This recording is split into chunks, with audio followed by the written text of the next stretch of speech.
শুনেছিলাম যে মানুষকে নিয়ে সবসময় আমরা ভাবি সেই মানুষই আমাদের স্বপ্নে আসে। আমার বেলায়ও ঠিক তেমনটাই হয়েছিল, তবে আমার স্বপ্নটা কিন্তু অন্যরকম ছিল। রিয়েল লাইফে যে স্বপ্ন থাকে তা আমার কালকে রাত্রে স্বপ্নের মধ্যে পূরণ হয়ে গেছে, কারণ আমি তো জানি আমার স্বপ্ন কখনোই পূরণ হবে না।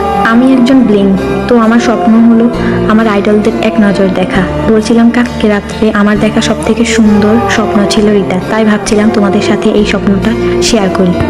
তো গল্পটা শুরু করি। যিশু, জেনি, লিসা, রোজ আর সাথে ছিলাম আমি একটি গাড়ির মধ্যে। জেনি বসছিল জানালার সাইডে আর জেনিকে জড়িয়ে ধরে বসছিলাম আমি। এরপর আমার পাশে বসছিল লিসা, যিশু আর রোজ। আমি তাদের সাথে অনেক গল্প করছিলাম। আমার না বলা কথাগুলো এতদিন জমিয়ে রেখেছিলাম, সেই সব কথাগুলো বলেছি তাদেরকে, সাথে অনেক কান্না করেছিলাম। তখন তারা চারজন বলে, এখন আর কান্না করছো কেন, আমরা তো তোমার সাথেই আছি। আর সব থেকে সুন্দর বিষয়টা হলো পুরো রাস্তায় জেনিকে আমি জড়িয়ে ধরেছিলাম। এটা সব থেকে সুন্দর মোমেন্ট ছিল। তারপর আমি জেনিকে বলি,